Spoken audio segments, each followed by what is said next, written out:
कोई मिल गया সিনেমায় আমরা দেখেছিলাম অন্য গ্রহ থেকে সিগন্যাল পাঠানোর কথা। বাস্তবেও কিন্তু এই রকম সিগন্যাল মানুষ পেয়েছে, আর তার পাঠোদ্ধার করতে গিয়ে রীতিমতো কালঘাম ছুটে গেছে বিজ্ঞানীদের। কি লেখা ছিল সেই সিগন্যালে, কোথায় পাওয়া গেল সেই সিগন্যাল, আর কবেই বা পাওয়া গেল, সব বলবো এই গুরুত্বপূর্ণ প্রতিবেদন শেষ অবধি দেখুন। আমি দীপেন্দু, দ্য নিউজ বাংলা লাইভে আপনাদের স্বাগত জানাই। ওয়াও সংকেত গত বেশ কয়েক দশক ধরে মহাকাশ বিজ্ঞানের অন্যতম রহস্য এই ওয়াও সংকেত। ভাবা হয় ভিন গ্রহ থেকে এসেছে এই সংকেত। সম্প্রতি ওয়াও সংকেতের একটা সম্ভাব্য ব্যাখ্যা খুঁজে পাওয়ার দাবি করেছেন বিজ্ঞানীরা, যেটা এলিয়েনদের কাছ থেকে আসতে পারে বলে দীর্ঘদিন ধরে অনুমান ছিল তাদের। 1977 সালের অগাস্ট মাসে ওহাইও স্টেট ইউনিভার্সিটির বিগ ইয়ার রেডিও টেলিস্কোপে এই সংকেতটা ধরা পড়ে, যা তখন থেকেই বিজ্ঞানীদের মুগ্ধ করে রেখেছে বলে প্রতিবেদনে লিখেছে ব্রিটিশ দৈনিক ইন্ডিপেন্ডেন্ট। প্রথমবারের মতো যেসব বিজ্ঞানীরা এমন সংকেত লক্ষ্য করেন, তারা এই সংকেতের পাশে প্রিন্ট আউটে ওয়াও শব্দটা লিখেছিলেন। সেই থেকেই শব্দটা এই নামেই পরিচিতি পায়, মানে এই ওয়াও সংকেত হিসেবে পরিচিতি পায়।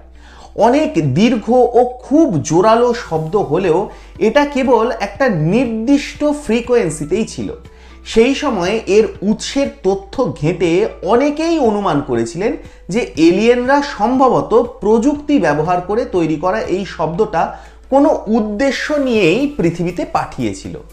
এবং সেই তখন থেকেই এই এলিয়েন তত্ত্বটা কিন্তু বিজ্ঞানীদের মনের মধ্যে ব্যাপকভাবে প্রভাব বিস্তার করে।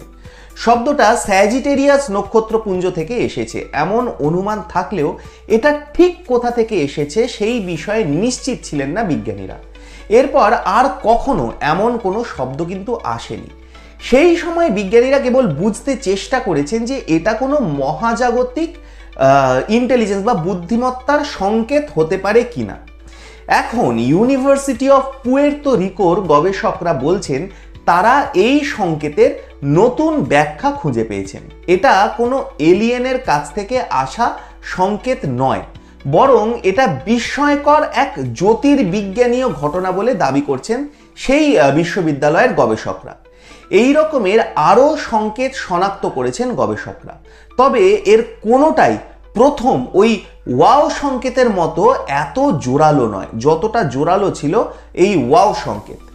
গবেষকরা বলছেন ঠান্ডা হাইড্রোজেন মেঘ হঠাৎ উজ্জ্বল হয়ে ওঠার কারণে এমন ধরনের সংকেতের সূত্রপাত ঘটে। সম্ভবত কোনো নিক্ষিপ্ত বস্তুর মাধ্যমে আঘাত পাওয়ার কারণে এমনটা হয়েছে। এর বিকিরণের উৎস হতে পারে একটা নরম গামা রিপিটারের জন্য একটা ম্যাগনেটার ফ্লেয়ার, অর্থাৎ একটা অত্যন্ত শক্তিশালী চৌম্বক ক্ষেত্র সহ একটা নিউট্রন তারা, এবং সেখান থেকেই এই শব্দ বা এই সংকেত এসে থাকতে পারে বলে ধারণা করছেন বিজ্ঞানীরা। এমন ঘটনার কারণে হঠাৎ করে উজ্জ্বল হয়ে ওঠে ওই ঠান্ডা হাইড্রোজেন মেঘগুলো, যা থেকে ইঙ্গিত মেলে কেন অল্প সময়ের জন্য এই সংকেতটির দেখা গিয়েছিল ও এরপরে আর কখনো দেখা যায়নি। গবেষকরা বলছেন এই নতুন অনুমানটা কেবলমাত্র ভিন গ্রহ থেকে আসা সংকেতই ব্যাখ্যা করেনি, বরং ভবিষ্যতে এলিয়েনদের কাছ থেকে আসা সম্ভাব্য বিভিন্ন সংকেত শনাক্তেও গুরুত্বপূর্ণ ভূমিকা রাখতে পারে। এই গবেষণাটা করা হয়েছে 2020 সালের পর্যবেক্ষণের উপর ভিত্তি করে, এবং এর প্রাথমিক সংস্করণটা প্রকাশিত হয়েছিল অনলাইনেই বিভিন্ন জার্নালে। বর্তমানে বিজ্ঞানী সম্প্রদায়ের কাছ থেকে মন্তব্য নিয়ে এই গবেষণাটা পরিমার্জন করা হচ্ছে এবং শিগগিরই এটা কোনো বিজ্ঞান ভিত্তিক জার্নালে প্রকাশ করা হবে বলে আশা করছেন এই গবেষণার পিছনে কাজ করা বিজ্ঞানীরা। কি মনে হয়, এই সংকেত কি আদৌ প্রাকৃতিক নাকি ভিনগ্রহী? আপনারা কি বলেন? আপনাদের মূল্যবান এবং গুরুত্বপূর্ণ মতামত জানান দ্য নিউজ বাংলা লাইভের কমেন্ট সেকশনে। আর দেখতে থাকুন দ্য নিউজ বাংলা লাইভ।